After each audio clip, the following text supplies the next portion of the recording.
What's good, everybody? Oh man, it's Friday already. Welcome to Behind the MasterMinds, episode 79. How's everybody doing on this beautiful Friday? Well, it's beautiful here in New York. Yeah, it's actually beautiful. A little, because we had rain in the last 3-4 days. Yeah, we had some remnants of Ian circling around, passing by us. Yeah, we have a full house today. We do have a full house today, so let's get to it.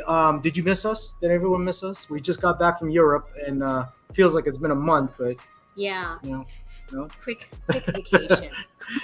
All right, very excited today because we're here to welcome two of our Bullseye Award winners to the show to discuss the art of digital gaming. How do we make a great point-and-click game? And on top of that, you have to include amazing puzzles as well, right? Mm. So let's meet the creative minds behind these amazing games. Oh wait, hold on, sis. I have to do it. What is it? I can't see anything. I'm getting old. Hold on. That's much better. All right, here we go. Okay. Are we ready? First up, we have the owners of Escape-topia. Hi. Where y'all? Hey. Carlos and Rosemarie. Carlos is the owner of Carlos Anthony Art. He is a freelance maker and a collector of skills, and as an avid gamer for most of his life, he ran scores of Dungeons & Dragons campaigns as a successful game master. In 2016, he created Escape-topia, Fort Lauderdale's horror-themed escape room. He determined that it would be more than an ordinary escape room, but a total experience hitting on all the senses, including and especially the lobby. Everything Carlos creates has a deep backstory, and his mother, Rosemarie, is also a collector of skills, an avid reader and writer, a crafter, and loves to entertain. She worked in the retail industry for over 20 years, working her way up from merchandiser to district manager for a magazine company. She's the owner of Design by Ro, as well as the operations manager for Escape-topia. However, her greatest accomplishment was successfully homeschooling her 6 children, of which Carlos is the oldest. Together, these two makers share a love of horror and science fiction and work together to develop the esoteric Order of the Veil, of which the initiation is the first part of the series. By the way, this is going to be a rare chance that you'll see Rosemarie like this, as she's usually only known as Mother. Give it up! Yay. Okay, and next up, we have the founders of Wolf Escape Games, Sam and Sally. Hey, how you doing? Sam is the game designer. He started out as a video editor before branching out into motion graphics and animation, creating stacks of content for brands and businesses. Sally is the creative director. Her background is in design and music. She started out as a singer-songwriter and composer, creating music for film and advertising before joining forces with Sam to launch an interactive animation company called Sandbox. As Sandbox, Sam and Sally produce everything from high-end 3D animated penguins to pixel platformer games in order to promote companies, campaigns, and products. Their decision to pivot to full-time game making came during the pandemic when they played their first online escape room. Despite its relative simplicity, the game was so much fun that they wanted to create their own vision of what an online escape room could be. This is how Wolf Escape Games came to be. They launched in October 2021 with their first game, a supernatural thriller called Hallows Hill. Hallows Hill? Hallows. And are now deep into production of their second game, a detective story set in the 1980s. Very exciting. Nice. All right, so we are going to go right into it as we have a lot of questions for you guys. As always, audience, feel free to type in the question and in the chat, and we'll pass it along to the creators during the show. Yeah. Glasses off. Yeah, I know. I can't get used to it. I'm just I'm sitting next to an old man. Just temporarily, and then young faces back. That's great. Hey, all right. listen. It's just let me put mine on. Put your glasses on. I've told you before. Yeah, he does this all the time. It's becoming a trend. It's trending now. Oh, there you go. No, we're just trying to make you feel comfortable. Wow. All right. All right. So, for people who don't know about your games, I feel like everything came out of the pandemic. Things left and right just comes out of the pandemic, but it's for the good. Yeah. We would probably never saw this. So, tell us a little bit about the backstory of how it came about, and how do you guys come up with the theme? Shall we go with Wolf first? Yeah. Sally, do you want to start? Ladies first. Oh, well, obviously. Well, we had a bit of an interesting start because we'd never done anything like that before. It was not expected, put it that way. We weren't expecting to do that. And the pandemic, as you say, kind of made everyone reevaluate what they were doing. And we were doing a lot of work for other people, obviously. So it was this kind of breakthrough moment where we played this game. It was super simple, but we were like, this is just so good, even though it's so simple. It was just a Google form, and we loved it. And we just kind of thought, you know, we'd done a big job, and we just thought, okay, we've got a bit of runway here. Let's see if we can make something of our own. So that's kind of it was a bit of a wing and a prayer, to be honest, at the start. Okay. And in terms of the theme, what did that come about? That came about a little bit from wanting to keep things simple, because both Sam and I are quite prone to making a big thing out of nothing. Like our imaginations could just lose themselves. So we wanted to keep the theme really simple. And our idea was always to have like multiple themes, multiple genres. And we wanted to do something that would be really easily recognizable as a scary, spooky experience, because it would just keep us contained and keep the creative process contained, I think. Right. It wasn't Sam's favorite. I had to do a little bit of persuading, if we're honest. A little bit, quite a lot. Wait, so Sally, you're the airy fan? Like, you're the fan of airiness and Sam is not? Or I will say that he has grown to love it. Ah, okay. Yes, it took a while. Yeah. I did not enjoy my homework, put it that way. Yeah. Sam, do you want to add anything to that? No, just I think when you're thinking about a theme for something, especially if you've not done it before, there's so many new things that you're trying out and experiments that it really helps to be able to come back to a single idea. And obviously, if you're doing a ghost story, everything funnels down to, am I scared? Like, is it? Right. Are the hairs in the back of my neck standing up? Is this working? And it's a really easy check. And if you get a bit lost with what other things you're trying out, it's a nice way to come back to something like that.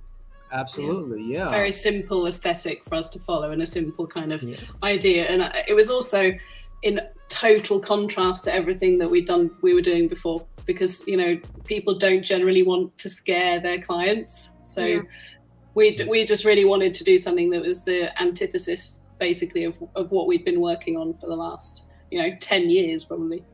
Yeah, right. But for like horror themes or like just eerie themes wise, it's very easy to attract the audience. So, like it's just, they see it. Even they're scared, they're so curious to see what it is. Yeah, so it's captivating. It's definitely captivating. Absolutely. Yeah. I do want to show a little trailer for your game so the audience can know what we're talking about. And this is like what they're calling contained.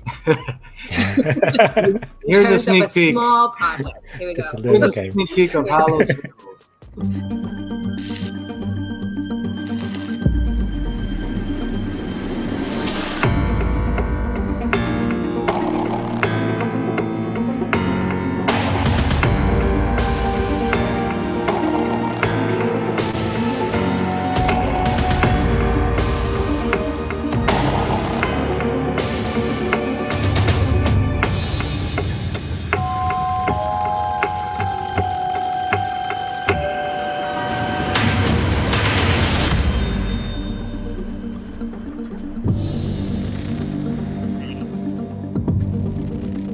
It's released already. That's Saw a little peek there of a little person in the end of that doorway. Yeah, that totally got to me right there.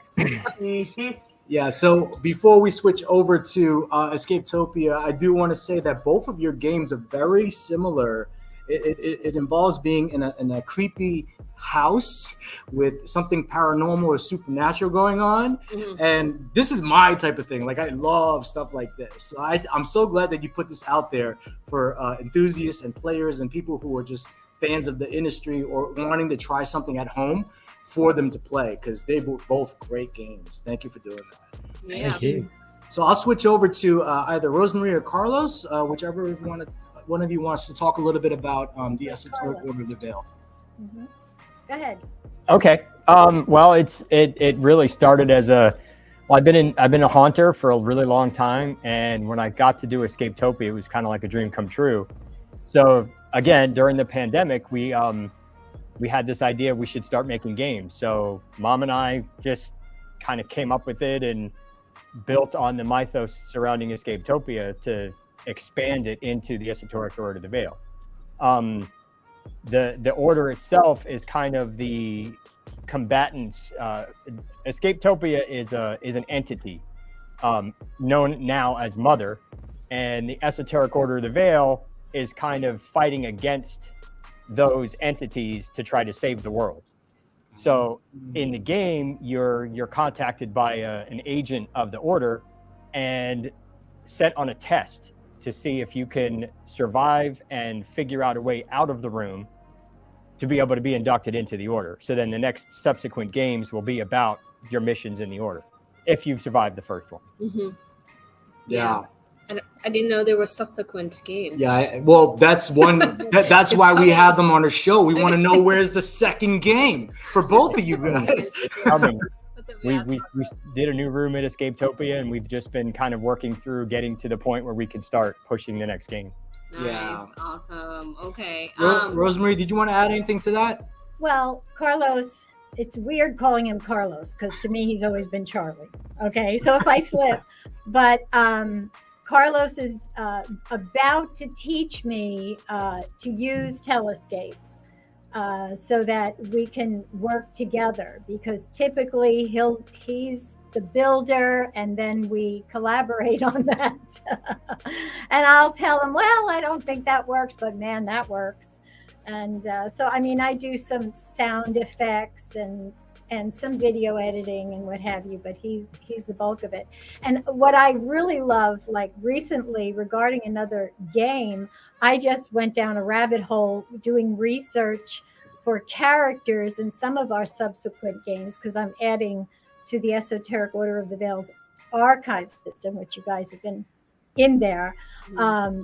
But you go down a rabbit hole once you start creating, and the ideas go flying, and it's hard to pull it in and say we're just going to go with this. So, right. Yeah, but they're coming. They are coming. Okay. Just my number 4 son decided he was going to get married the weekend of Halloween, so we're kind of everything is on hold for that. Wait, is this like a costume wedding now, or like... No? No, it's not horror themed. It was based on football schedules and all sorts of weird stuff. But football okay. schedules are Yeah, really that's important. Anyway. I do have a quick question. The Hotel-topia, Escape-topia. What is the difference? Like, what is their Okay, so Hotel-topia is basically the entity and Mother are one. So Mother gathers in, and this was Carlos's brainstorm, that you gather in all the terrible things that go on in the world, and they're grabbed by the hotel. So we created, that's why the game is actually under Hotel-topia, because my number 2 son owns Escape-topia. Okay. All right, so it's kind of a family thing. Yeah. And so Hotel-topia is separate because Mother is Hotel-topia. Mm. So I told you, very involved backstory. Yeah. For sure. I mean, I don't even know when she says my number 2 son, no 4 son already. Like, I'm already confused by that. Yeah, I mean, this is the first son that we've actually got a chance to speak with out of the many. Right. But should we give them a little taste of what initiation looks like? For sure. All right, here we go. The Esoteric Order of the Veil, an old order that is dedicated to protecting humanity from all things seen and unseen. The order wishes to show you just how much of this world is shrouded in shadow.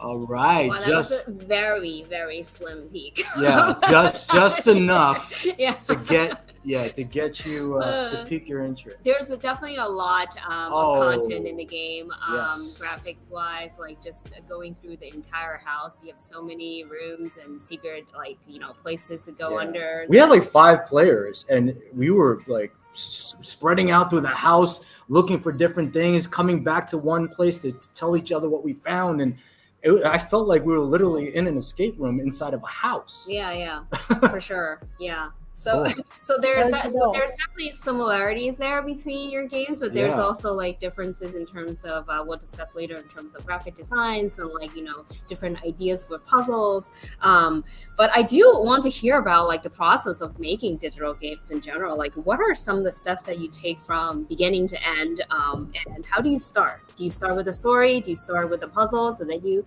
put together the game? What's your like process? We'll start with Escape-topia this time? Yep.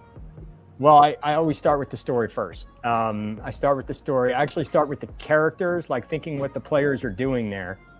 And then I build the story around that. And then from there, we kind of look at the sets. And then we add the puzzles where they'll fit in the sets. So that's kind of how we go through it. Got it. Okay. I mean, do you use like a whiteboard, or how do you organize yourself? Spreadsheet. For me, it's a lot of Post-it notes on a whiteboard. Yeah. Wow. The old one. I'm telling you, the stock for whiteboards must have shot up during the pandemic. Everyone, it was a must-have in the office. Yeah. All right. Mm-hmm. Love a whiteboard. Yeah. What about you guys? Sam, do you want to share something about your process? I think it's a bit like what you said at the beginning. There's an element of this industry that's so new, and as such, there's not really a thing that you can point to that is a really good template for what we were trying to do.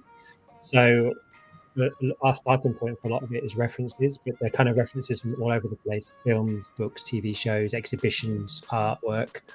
And it's mostly about finding stuff that we can show to each other to find out what the right language is for what we want people to feel. It's not necessarily that we want it to be like this, but we want it to feel like this. And then we kind of put them on a whiteboard and then sort of link them all together. And out of that comes a hybrid kind of thing. Yeah. And we had a little bit the reverse of you guys, I think, because we started from a place, like from a feeling or a vibe. Like we were like, what do we want people to feel in this place? And then we kind of built that first in our minds, and that with references, and then we kind of designed. We're two are completely story focused, like narrative focused. So we put our set there, and then we made a story that would fit in that set. But the inspiration for the story and the characters came from that initial kind of mood setting almost, and place setting. Oh, yeah. And that really helps with the puzzles, I think, as well. Similar to what you guys were talking about just now, is that then if you start in that way, the puzzles fit the story, and you don't end up with that situation where you're sort of enjoying a story and then there's just some random arbitrary reason why you can't do this or you can't do that, and suddenly you're taken out of the story and out of the environment. That's definitely something we wanted to avoid, is the randomness of the puzzles. The puzzles all have to feel like completely in place, like they belong there, they belong to the narrative, that they push the narrative along, because that was something when we found we were playing other games, if we got taken away from the narrative, we stopped caring about the most immersive part. So it was really important for us to keep kind of on target in that way. Yeah, I mean, much like escape rooms, right? When you gate the next puzzle or from moving forward, there has to be a reason or something stopping you from doing so. But a lot of times people forget that you can't just throw something in there to stop players. It has to make sense why you had to do that to move forward. Yeah. So. But I mean, in the digital world, you have a little more freedom than the physical escape rooms, because you can do a lot of cool things that, we can, in terms of like hiding things under cupboards, or like underneath like stairs, or like a ghost popping up saying "Halt." Also, we don't have to like proof our puzzles. People can't pick up the box and break it by bashing on the table. There you go. You're talking to escape room owners. Right. We don't have to worry about materials. Right. For sure. Well, when you were mentioning about ghosts. I remember like in these two games, there's like jump scares, little tiny jump scares in these games. But I remembered when I was playing the Escape-topia one, everybody keeps seeing ghosts, and I'm just like, I didn't see one. It didn't come to her. Is this random? Like, why am I not getting one? It is random. It actually, I don't know. Like, it's like, sometimes they appear in different rooms at random times. Yes. See, that's how realistic it is. Where some people do not have the ability to see. I mean, not that. I was like really hoping to see. No, you were looking for it. Come on. She was like, "Where? I'm gonna go there now." And then she goes there. She's like, "It's not here. It's too late." Oh my gosh. And I know Sally was also mentioning something about designing the place to feel like where you would be like during the game, and then picturing it. So in terms of the graphic design, do you guys do that in-house? Is it both in-house for you? Or? We do everything in-house. I was thinking Rosemarie's that was a really good idea to have just a lot of children that can facilitate your creative impulses. Yeah. No, because that would have been a really good idea if we'd had just more, people just to help us know. And it's just the two of us basically doing everything. And we're both we have slightly different areas of like professional expertise and just general where we would go to. So I'm more of the kind of concept design, graphic design person, and Sam's more of the animation, because that's his background. Nice. And the motion graphics and stuff. So, but obviously it's just an enormous part of what we do, and we kind of get very excited about the videos and the cutscenes and how that all links together, and that's probably our main strength and what we can bring to the production process in general to give it like a really high-end kind of design feel. Yeah, definitely see that. And is it just the two of you? Yeah. That do most of the bulk work? Okay. Yeah, she just said she needed more children. Yeah, I didn't know if like... I need some I used to children. have I have hair. a small dog, a very small terrier that does nothing. I can tell you, does nothing. Absolutely. You need to teach that What terrier is how the to emotional program. support? I always go for a hug. Like, Oh, yeah. That's what he calls it. Yeah. That's where he steps up, yeah. I need the snacks. Yeah, but I do want to talk about the process though for graphic design. How long does it take for you to like sketch something and to finish product? Like, for example, if like I saw that in the video, you guys had like key goes into a door, opens it up, like that little tiny bits. How long does that take? It's weird. It takes ages, and also it's really quick because it's the silly things that take the long time, basically.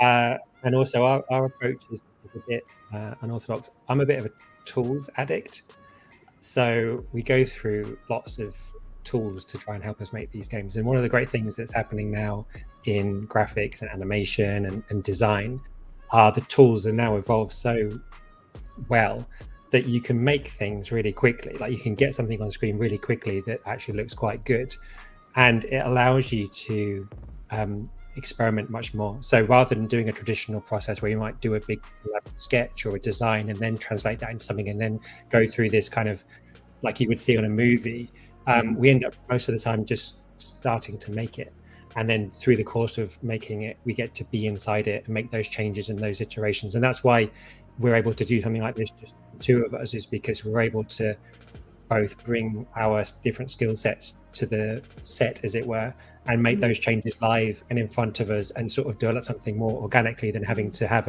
if we had to have a process where we had to design every object and do everything this would be the podcast. I don't know what episode we're on. It's a 70 something. You'd be like 422 by the time you'd have spoken to us, I think. Yeah. But we do, having said that, we do build half of our assets will be things that we've adapted from stock, and a lot of them will be, especially in Hallows Hill, a lot of them are hero assets that we've built, because we used to be a 3D animation company.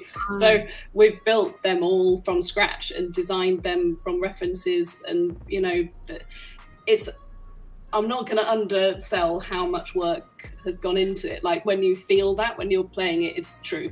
Like everything has been thought of, everything's been designed, everything's been lit and considered from scratch pretty much. We don't really use a lot of stock stuff, but you know, like certain things you can't make a whole house from nothing whatsoever. But so we use things here and there to help us, but we kind of do make everything.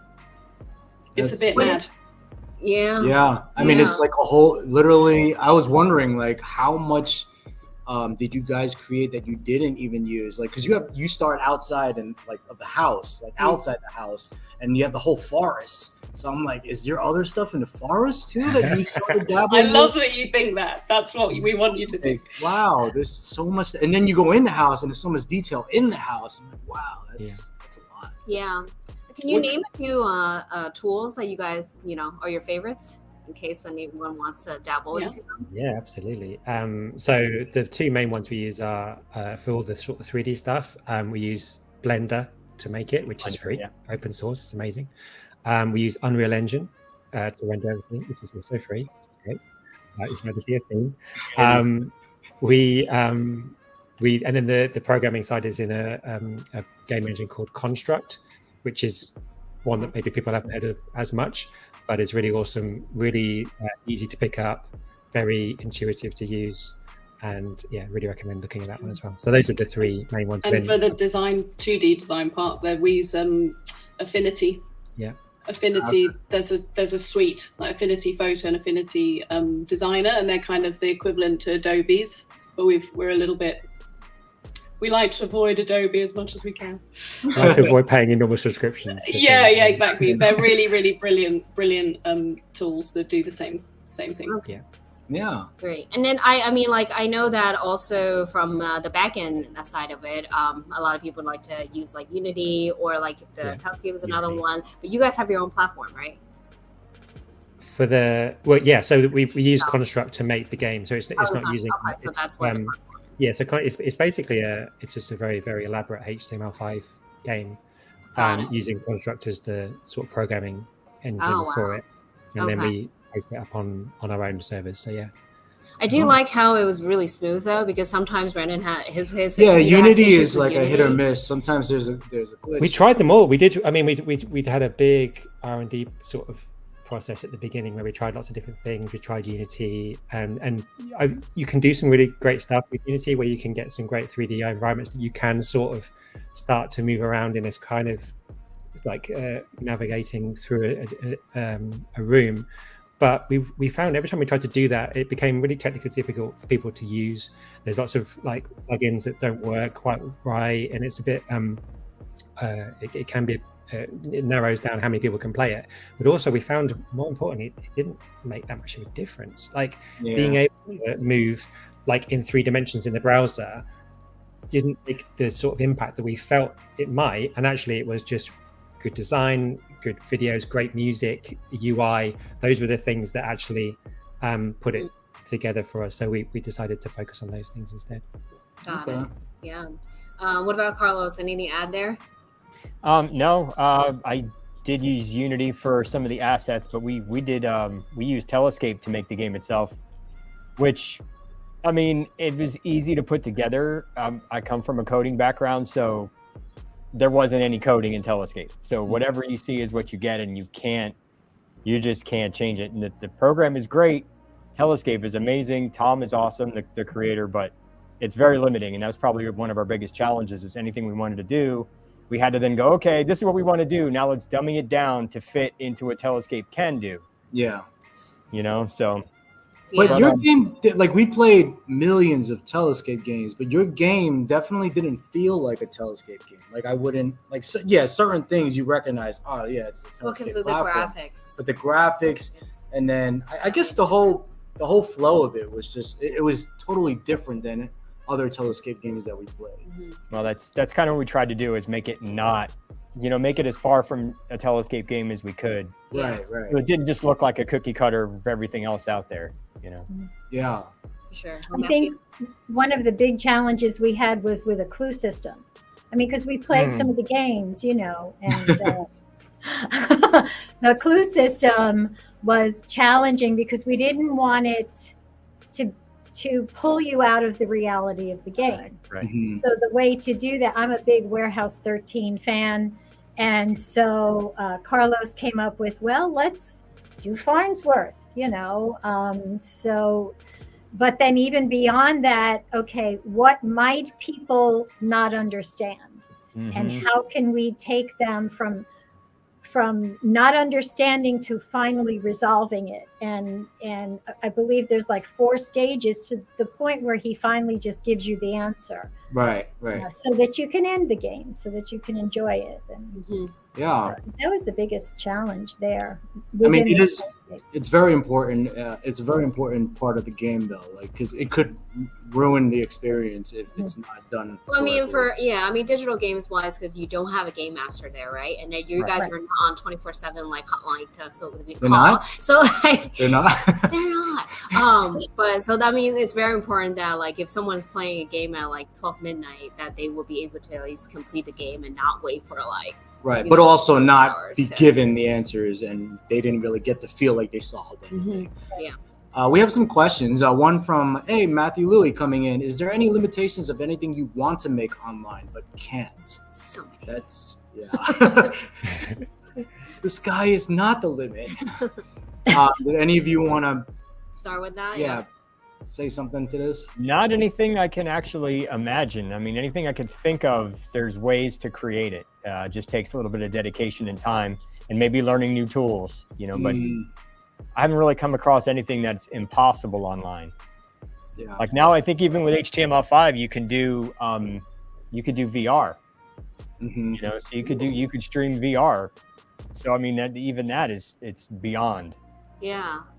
I mean, does that mean that you've done like AR already? Like AR is good to program with that? Oh, I would love to get into an AR game. I just haven't really come up with a good concept yet. Okay. We get quite a lot of questions from people asking if it's available in VR or on the Quest. We get a lot of people asking about the Quest, which is something that we'd like to do in the future. Okay, I thought you were going to say and. Here it is.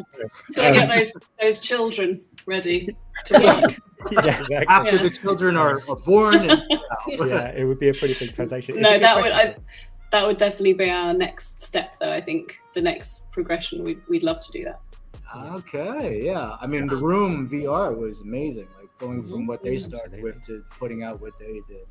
The one thing I'd add to the question about limitations is actually, I think probably no to the imagination. I think actually, for us, you might have guessed already, limitations are actually quite good. If you have limitations, it's the difference between having an idea and then executing having the finished thing. Like the difference between the day we started to make the game and the final release is all about limitations and all about how do we creatively come around them to still deliver the thing that we wanted. So without those limitations, we'd probably still be making prototypes and not actually making a game. Yeah, Right. that's true. That's going back to their contained. Yeah. It's too wide. Like ideas just flying everywhere. Yeah. We'll never get it done. We got one more question, but I think we all know the answer to this. Are the games single player or multiplayer games? Both of theirs are Multiplayer. All multiplayer. From Or all both. over the world. We do have people playing single player. Yeah. You could. It is possible. Yeah, there's nothing in the game that won't work if you're playing by yourself, and we have had lots of people play.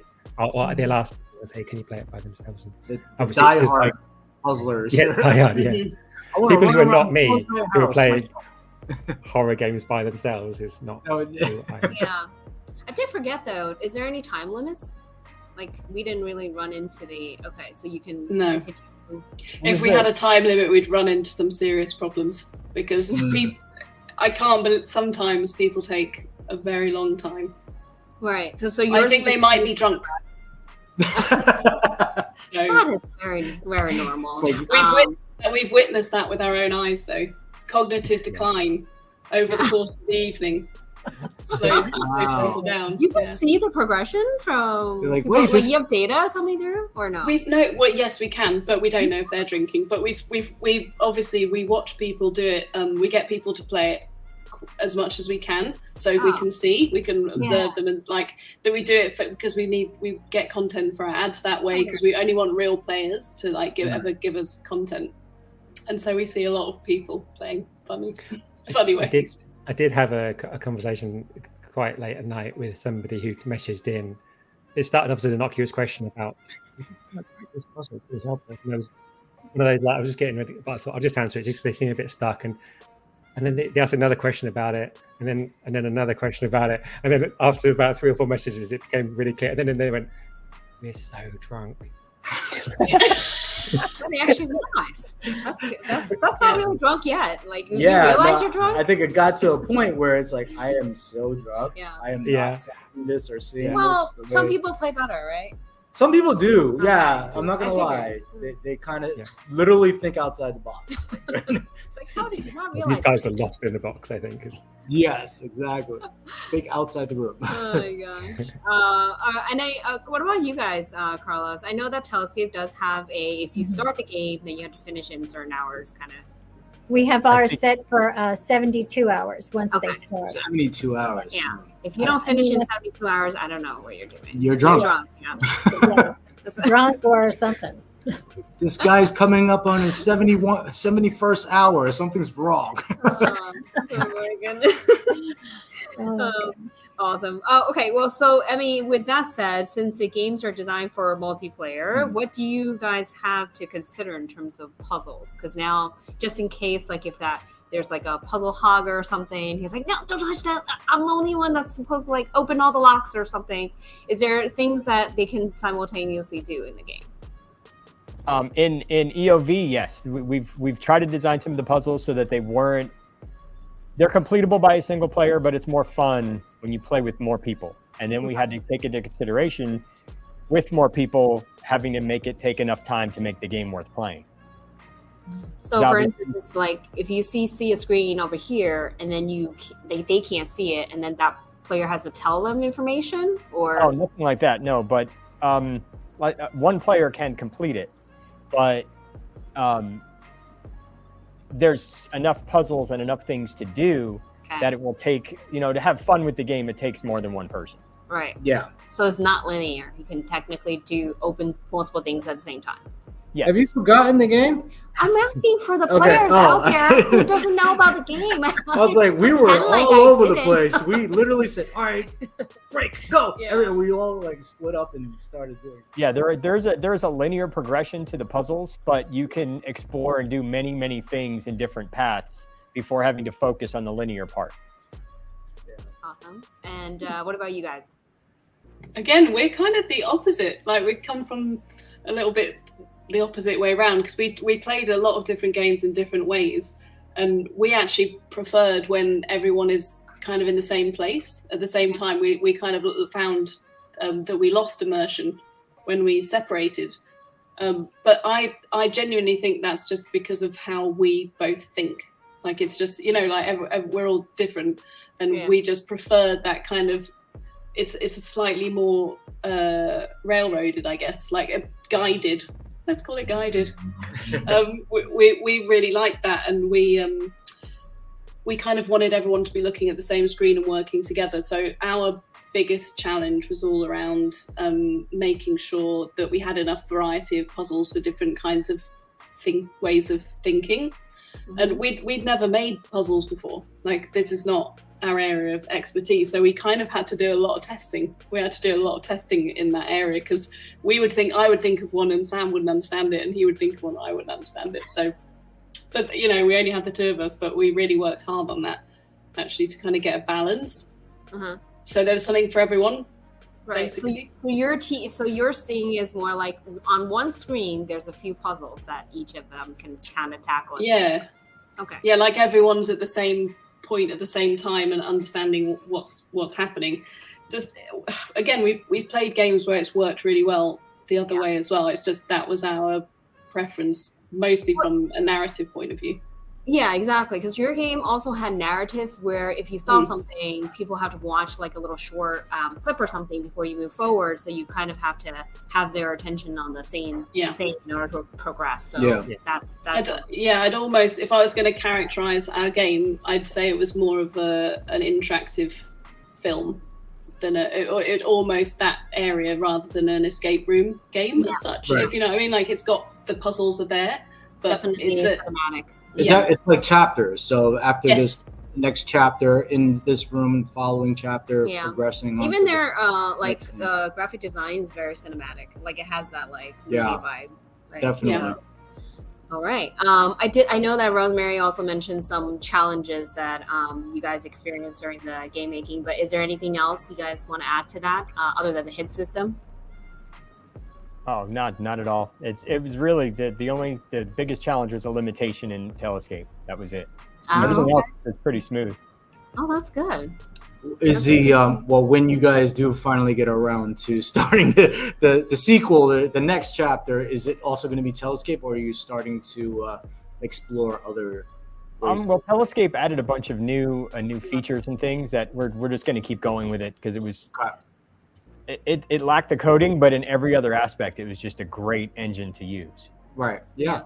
I mean, and Tom Parlow is very responsive when there's a glitch or you have ideas that you want to explore within the programming.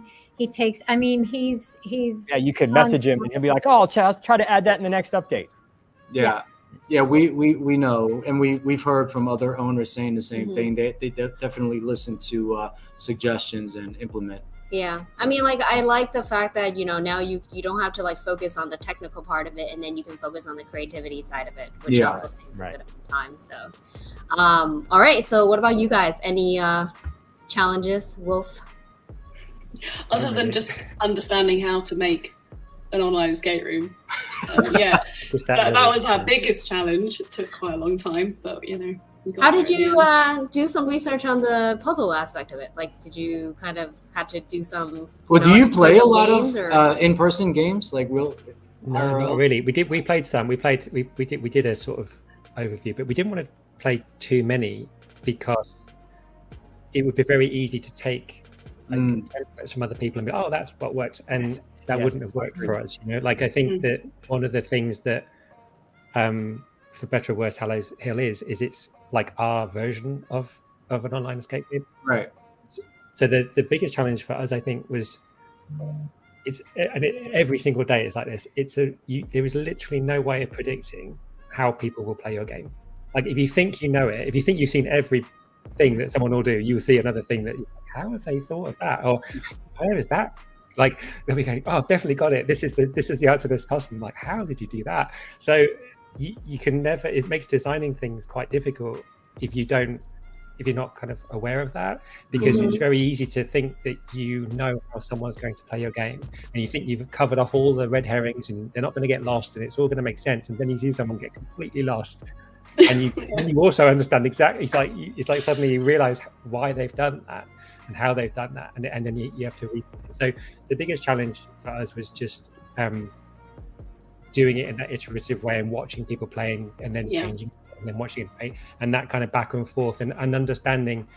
We came from industries with music animation where they're very linear. It's a very regimented process, and it kind of, when it's done, and it's not going to change. But this is completely different. And the game's still changing now. Like we're still changing things over time and adapting things. So getting comfortable with that and understanding that process was probably the biggest challenge, I think. Yeah, we've also had a problem with the hint system, I'd say. Yeah. Because we tried to do, like, I really resonated what you were saying about making it a part of the experience, not wanting to bring people out. But sometimes, as a result of that, people find it a bit obtuse, and they don't really. And we've had have such incredibly mixed feedback on these things. But basically, what we've learned is there's no way to please anyone, and that's probably a good thing to learn for life, right? Yeah. You can't. Back to the 24-hour hotline. That's Sam. No thanks. Sam's the 24-hour hotline. What's great about this is that although Escape-topia, you are a escape room company, this is both both of you are putting out your first online game. Am I correct? Like these are your first games that are being put out online, and you're both going through similar experiences, and you overcome them by doing what you did. And I think beta testing is all we always suggest beta testing, because like Sam was saying, you never know the way the brain processes. Like watching people play and like finding new ways of how they were gonna attempt to solve something different than what you expected. I think it's just, I would love to see that someday. Just watch beta testers, not my game, just watch them try to solve stuff. And oh, it's awful. It's so painful. It's the worst.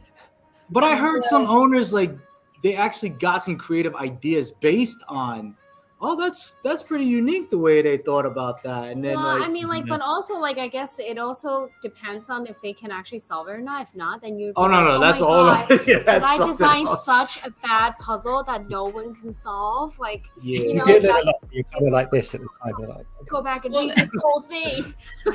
The strange part is realizing that your job is to make them stuck. Like, if they're not stuck, it's just so counterintuitive when you see people get stuck. You're like, no, they're supposed to be in that state. They're not supposed to understand it. That's the game. So, but it's they have to come out of it. Or else they're gonna Yeah. I know they'll never come out of it. yeah. But it's a kind of it's a real sweet spot, isn't it? You can never hit it right, like for everyone, and that's the lesson that we've learned. I think you just have to do your best and accommodate as much as you can, and that's all you can do. Yeah. I think it's a matter of percentages. If you can hit about 75% of people that play your game get it and can do the puzzles with the minimum amount of help, then you about hit it, because you're not going to get 100% of people be able to solve all the puzzles without hints. Absolutely. Yeah, for sure. Correct. Yeah. So I mean, this next one is a big one, because I realized, you know, a lot of people put out online games and digital games, and they're all like, they're everywhere, right? And you have to stand out. And this is a big one. The sound, the music in the game, it really brings it to the next level, because you have to, you know, when you open a door, you get a little creaky sound, right? When like a ghost comes out, like it has a little, you know, a little jumpy ambiance. Yeah, exactly. Yeah. So how do you guys choose that? And I always run into this with, you know, anything we put out too, copyrights. Like, are you actually producing these, or is it like, are you using like bits and here and there in terms of like copyright free sounds? Or, I mean, we have a super secret weapon. What is it? I don't know if you can see the background. No, well, my job used to be making music for She's in music. TV, so that was literally my favorite part of the entire thing. Basically, it's like, oh, I get to make loads of spooky music. So, yeah, it's all completely in-house. Wow. And designed for the videos, for the sometimes we have music to start us off, sometimes we put the music on afterwards, but the music to me is just the same as color or any kind of other ambient aspect, like immersive aspect is vitally important. And what I mean, I would say that because I'm completely biased, because that's what I used to do. But the both the music and the sound design, like for us, because we're working with lots of 3D objects and we want to make them feel as tactile as possible.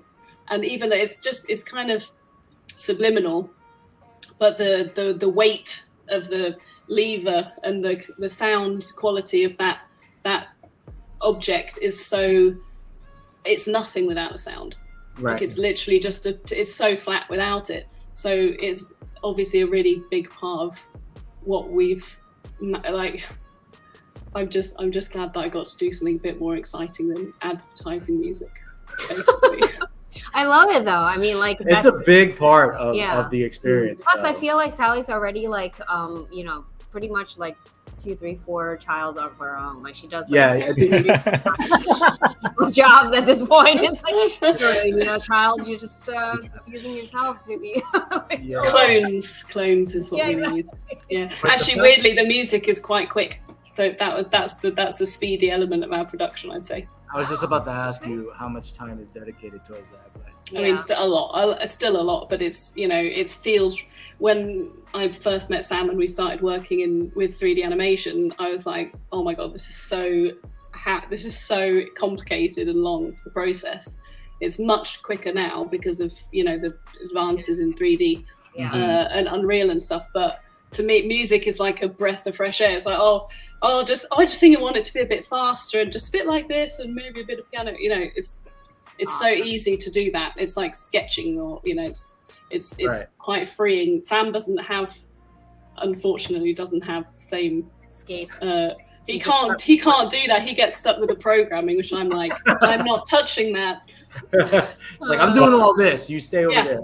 Yeah. But I was going to say, it's interestingly, when we're talking earlier about limitations, this is a great time to be doing this, I think, because on one hand you have all these amazing tools that can do amazing graphics and programming and HTML5 and all these great things that you can deliver these really interactive experiences.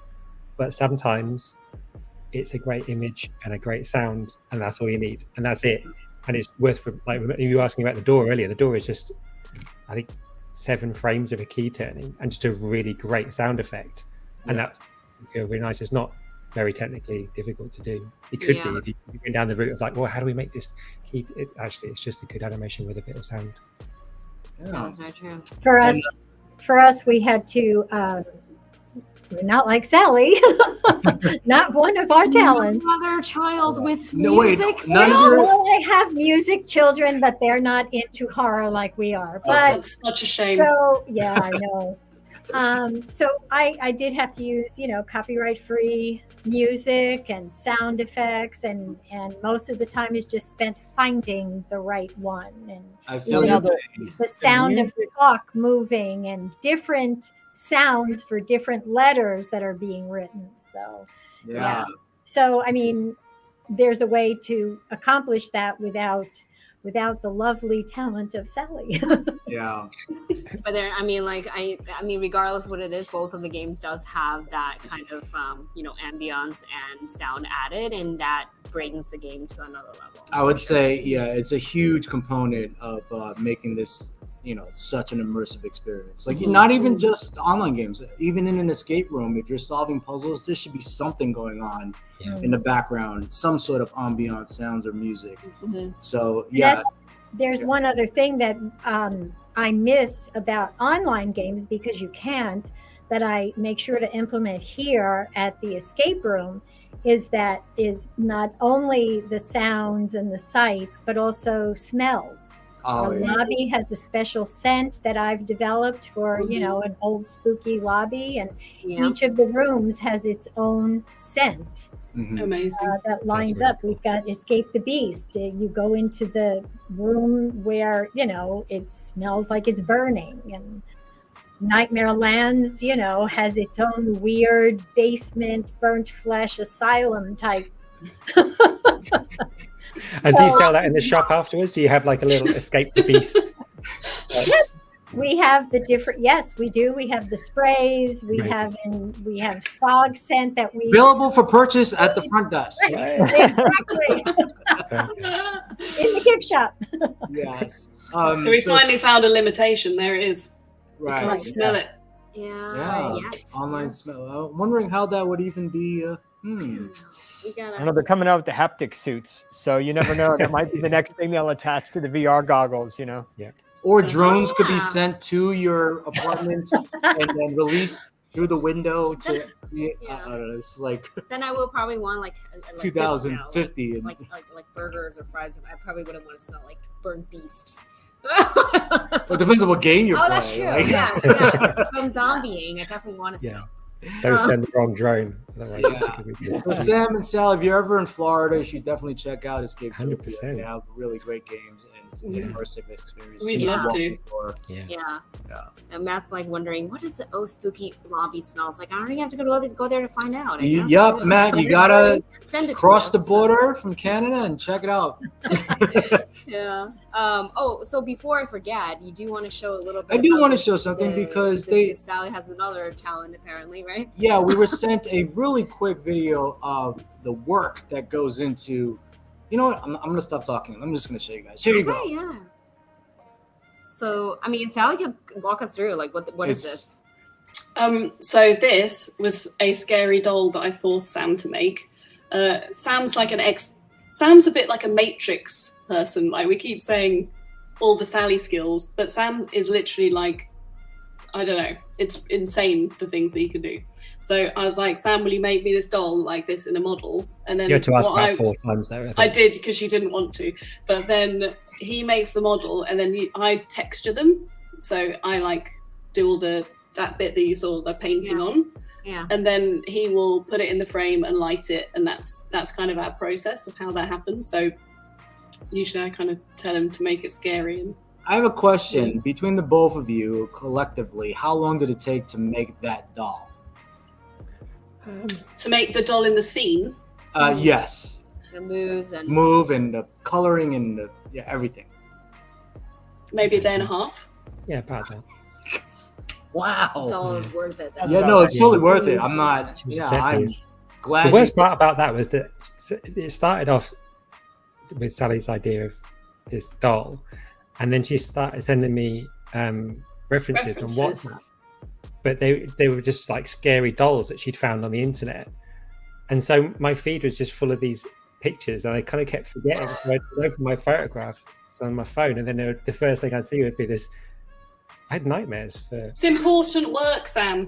Yeah, stressful. Yes. Yeah, the research is. Yeah, like, it's you part have of the to job. do it. You gotta. I probably don't want to be sent creepy doll photos all day though. Yeah. I mean, we're gonna.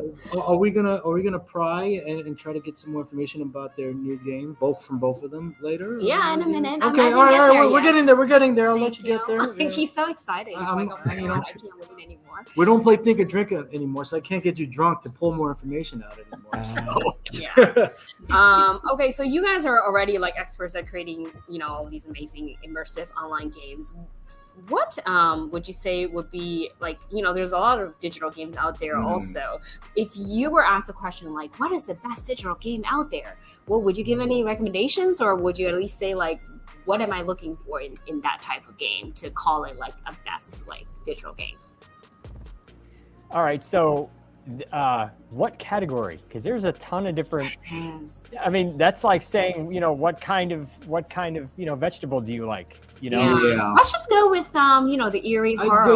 With that's what you. Horror. Wow.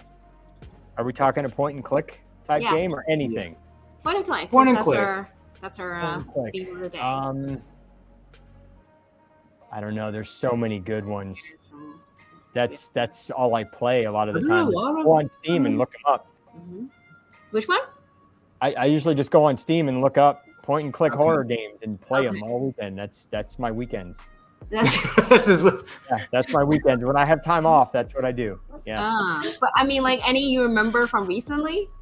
What is the most recent one? Let's put it that way. Yeah, that you were like, doesn't have to be your favorite or. The most recent was I replayed Silent Hill. Oh my God, classic! Yeah, I mean, it is. They're redigitizing it, and it's so good. I can't say enough about it. They did everything right. I remember the first time I played Silent Hill on PlayStation. It blew my mind. I was like, whoa! It was like Resident Evil on steroids. What is one thing you will say though about that game that you're like, wow, this is like really good. Like I need to, produce something. The radio that it crackles when something's deadly coming at you. You just there's nothing in any game since don't like that.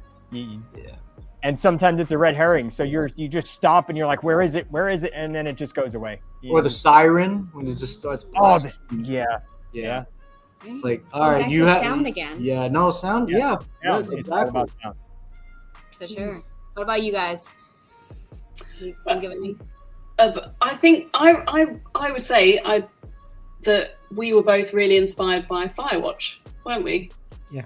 Like that was a big one for us. I think when we saw that, because it was it was obviously it was stunningly beautiful, and it's not a horror game.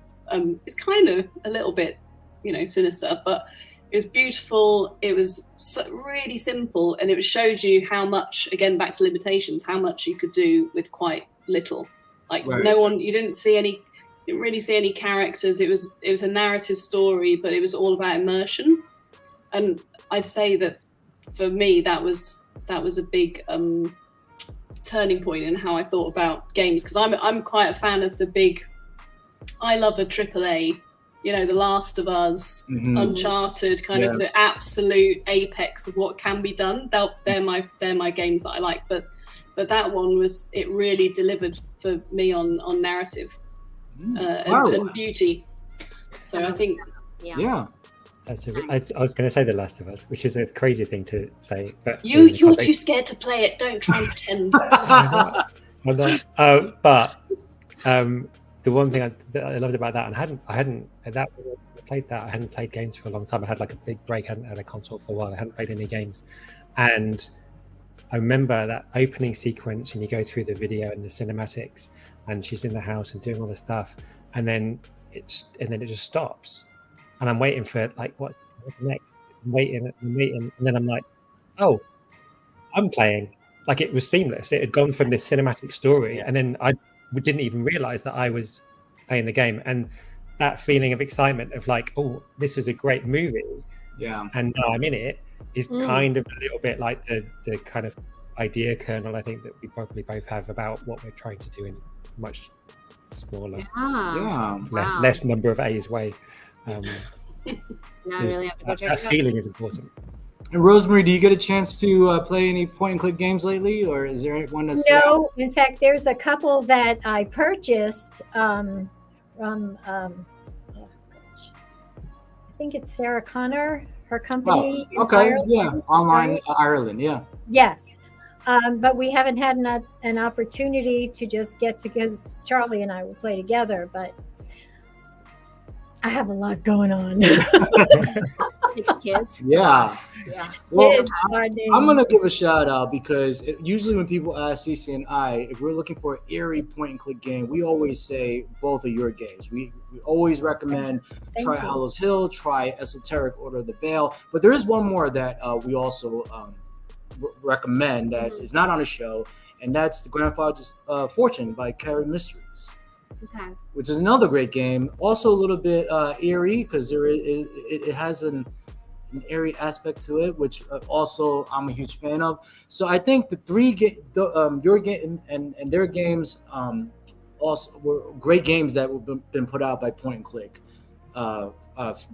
platforms. So. Yeah, so I would give a shout out to them. I can't remember anymore because we played so many. It also is recent too, so but that was a really good thing. But I mean, one thing that I do want, I feel like a lot of the people who are watching now are also curious. If they were to try to start to make a digital game, what is one advice you can give them? Make it or don't make it, or definitely do it. Definitely. Not advice. That's if you're doing it by yourself, expect to spend a lot of time and dedication getting it together. Anything's achievable. It just takes time and dedication.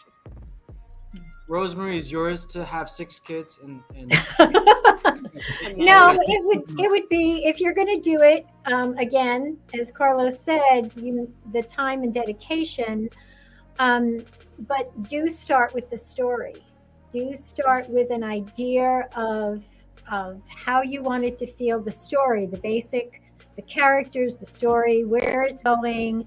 It might change. It's just like when you're writing, the characters start speaking to you and say, well, no, I'm not going to do that. I'm going to do this. And you can have an argument with your characters, but in the end, they win if you want it to be successful. Oh, yeah. That's great advice. Yeah. And Sally, what would you say? Make a game you want to play. I think like you're going to be doing this a lot and it takes a long time, and I think it can be tempting maybe to try and design for a trend or to play or to make something you think other people think is cool, but make the thing that you would be happy to play because you're going to be testing it and playing it a lot. So if you don't like it, it's hard to imagine how you're going to finish it. So did you scare yourself, Sam, during the... All the time. Oh yeah. All the time. Oh, yeah. Honestly, like yeah, mission accomplished. Especially the end of the game, which I'm not going to give away, but the end of the game, making that was a constant. Like there was about 2 or 3 days of like, because I knew it had to be really scary, so it's interesting, and then I'd be like, Oh my gosh! And then the doll pictures keep coming in at the same time. Yeah, it's Sally's fault. It's funny because he knows what's gonna happen, but he's still scared. It's his job. Yeah. Yeah. What about Sally? Any advice? I think you do have to really enjoy the process because, as everyone has said, it is a big one. It's a lot. It's a lot of work. It's a lot of time, and for me, it was almost certainly the most creatively fulfilling thing that I've ever done, and I've done like only creative jobs, I'd say. So it's if you can make a success out of it and you can deliver something that you're proud of, I think. Can't think of many things that are more fun to do, and with your like best buddy or son, or one of your sons. I think it's just don't underestimate how long it's going to take. Great. Yeah. Yeah, for sure. And then finally, we have the question you wanted to ask for this entire show. Go ahead. So, could we get some more information on the project that's in the works? So I know I mentioned, and when I was giving an intro before, that there's a detective story set in the 1980s for Wolf Escapes, and I know that the Escape-topia, it's a sequel or prequel, but I know it's in the same world as the Esoteric Order of the Veil. Can we get any more information about this new game, or when, or why, or how? Go ahead. Oh. You want me to Go ahead. Well, again, cloning would be helpful because then we just work on that. But unfortunately, we have to sell the game and things like that, which gets in the way. Yeah, It's very upsetting. We're just really excited about it. It's completely different from Hallows Hill in thematically, because that's what we wanted. You know, we want people to see the games on the screen and think, where do I want to go? I want to go something that feels like, this one kind of feels like Miami Vice. Ooh. So stylistically, is it different than Hallows Hill also, or does it have the same More mean. feel? I see a side, one of my names. Yeah, I meant the like structure's the same. design. Yeah, the sort of underbelly of the game is going to. I think we've gotten really great feedback from how Hallows feels to play. Mm-hmm. So we're building on top of that. So a lot of it, like, don't sort of change the underlying formula, but where can we push it? What else can we do? What other kinds of things can we bring in interactivity wise? That kind of stuff. Just to sort of, we want it to feel familiar to someone who's played Hallows Hill, but also fresh and different and exciting in a new way. So it's really just a very different atmosphere, but colours. Very different colours. Different colours. Yeah, I'm picturing neon. A lot of neon. There is neon, and let me tell you, the 80s playlist is pretty serious. Oh. I'm very Right. excited. I'm not scared anymore. But Sam doesn't have to be scared. It's a transformation. Yeah. Yeah. So, do we have an estimate time? We were hoping to get it out before Christmas, but I think that is not going to happen. It will probably be just afterwards, I think now. So next But year. New Year is good too. Next year. Yeah. Next year, early next year. It's a bit, it's kind of a spring feel anyway, hopefully before then. But we are also working on a fully multiplayer version of Hallows Hill, which will also, the new game will also be fully multiplayer and our own like integrated video for that. So that's quite a really big programmatic difference that we want to make before the other game comes out as well. So it will mean that people won't have to join on Zoom. They'll be able to go to our own like Hallows Hill platform, see each other and little avatars move around and join each other there, and they'll be able to see each other's mouse. This is all if they're playing remotely. Obviously, you can still play in one place, but the remote experience will be elevated soon. Cool. Very nice. Exciting. What about Carlos? Do we have a name for? Well, you can ask that. Yeah.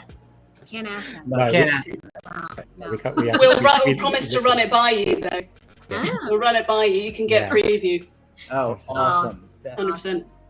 And Escape-topia. Right. So there are a couple of things where, and then I'm going to jump to Carlos because he's got this other game all in his head right now. Okay. So we do want to get Carnival Macabre online, which is a retire room from Escape-topia. So we want to put that online.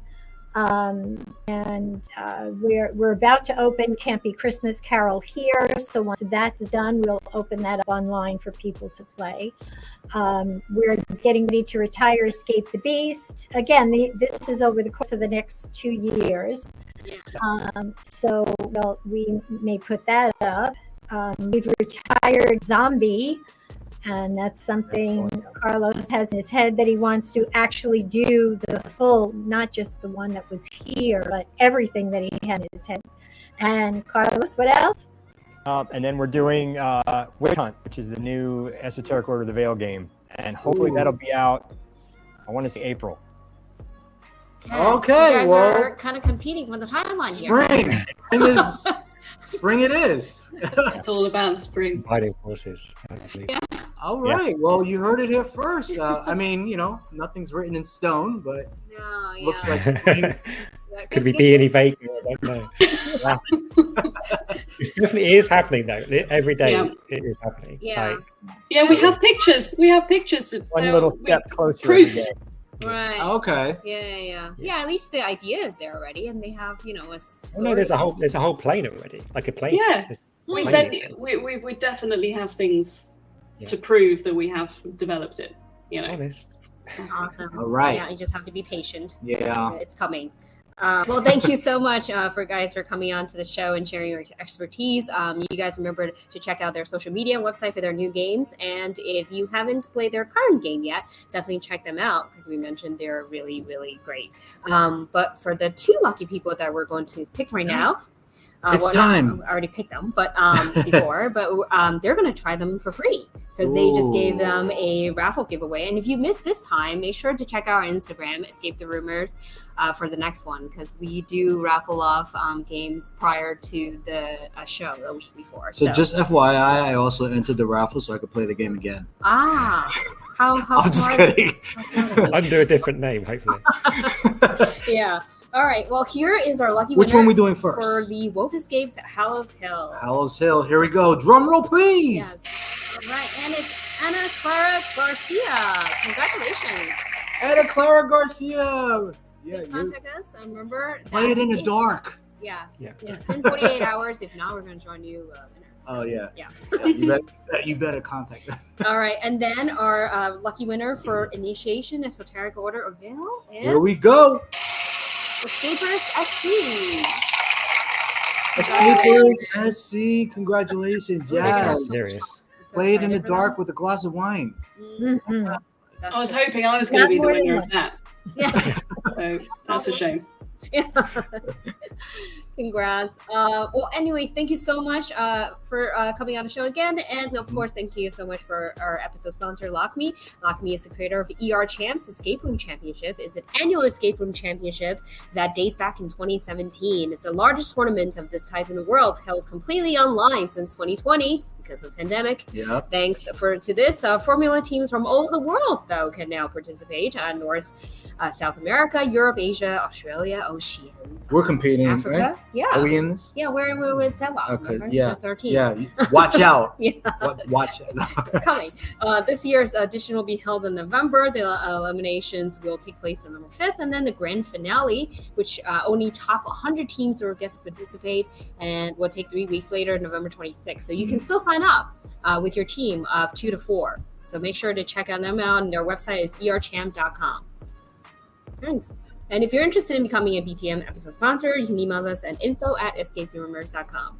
Our next one will be next Friday. Wow, so soon. Yeah, we have to do it back to back because we've been vacationing. That's true. We did last slack off, so we have to catch up. So our next Friday's show, October 14th, we'll have a roundtable discussion with a few creators that started a tabletop puzzle business from scratch, and they're just enthusiasts, but they're like, I'm going to start a business because that's how people do it. That's not us. No, we don't have. Yeah, but if you're interested in starting a puzzle business, and then this episode might just be the one that you want to catch up and watch on. So definitely catch us next Friday 4 p.m. Eastern time, same time. Thanks so much, guys. Have a good weekend. Bye, everybody. Bye. Bye.